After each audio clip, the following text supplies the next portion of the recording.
Hello， 大家好，欢迎来到绿茶哥的频道啊！今天这期影片，我想跟大家分享一下崛起 2.0 版的狩猎笛配装。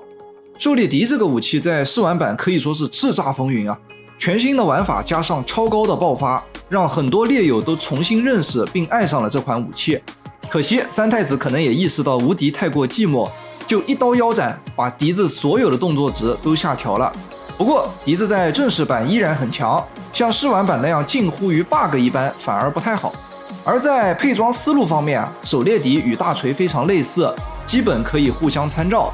但由于每款笛子都有不同的旋律啊，所以对笛子而言，武器的选择尤为重要。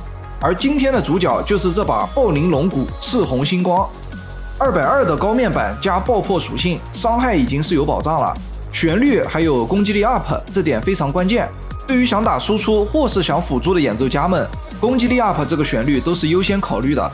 另外两个旋律小耳塞加体力回复大也非常给力，让这把笛子具有了相当丰富的可玩性。具体配装是这样的，这套的护石要求相对不高啊，我这颗甚至还是 R6 的护石，主要是用来出满级的降虫能手。由于狩猎笛的高爆发主要来源于正打，而正打的降虫消耗又比较大，所以配满降虫矢的优先级很高。实在是配不满的话，就先配个 level 1，能增加 30% 的野生降虫使用时间，性价比也是不错了。剩下的思路是出到白斩加攻击7，能将物理伤害推高。挑战者3能在增加攻击力的同时，一定程度上补正 10% 的富慧星。有条件的朋友可以出到4级，就可以正好填满富慧星啦。像我实战演示中的这套就是配到了挑战者4，两套的区别就是这套的护石能多出1级有效技能，大家可以根据自己的护石情况调整。另外值得一提的是，笛子配装都记得插上一颗骨笛珠啊。对于仅占一个1级孔的技能来说，骨笛的收益相当优秀了，算是笛子必备吧。研磨珠的优先级也很高，毕竟打白斩嘛。剩下的可以自由选择。打飞骨龙的话，夺气珠就相当推荐了，毕竟咱是打机器钝器嘛，累积疲劳值还是很快的。再来说一下攻击与慧星的取舍。笛子这款武器比较特别，由于正打的主力伤害，也就是第2段旋律攻击是不吃慧星率加成的，我都实际测过了，只吃攻击力、骨笛珠和斩位的增伤。而且像旋律打击、演奏攻击、3音演奏，还有波浪鼓和共鸣音珠这些附带旋律攻击的动作都是同样的原理，所以在实战中旋律攻击的伤害占比很高。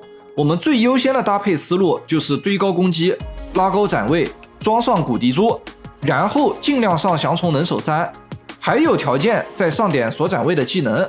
看破、痛击、超星这类慧星技能能配上当然很好，但优先级就在攻击和斩位之后了。如果你想玩辅助暴鳞笛的话，还可以参考这套配置。要注意体力回复量 up 这个技能仅对自己有效，除非队友也装备了这个技能，不然是享受不到回复量加成的。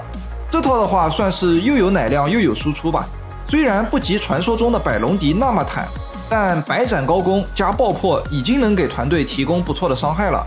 旋律也足够优秀，不需要依赖共鸣音珠，可以用正打来打伤害，算是半奶半输出的思路吧。那配装思路就先分享到这儿。如果你喜欢我的影片，别忘了来个点赞订阅，给你们茶哥吹个干动力回复大呗。好了，接下来就是实战环节了。笛子在实战中的节奏与大锤也比较相似，都需要对魔物的硬直和输出空档比较了解，然后抓准时机用重击打爆发。具体的我会放在以后的教学影片讲解，希望今天的实战分享也能给到一些借鉴吧。最后就祝大家看得开心，狩猎愉快。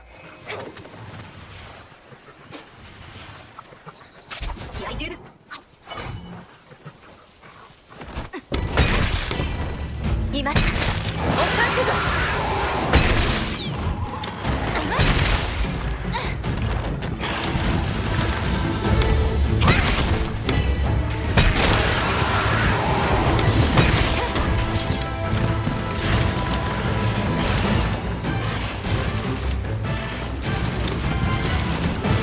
里に手出しはさせません。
えました。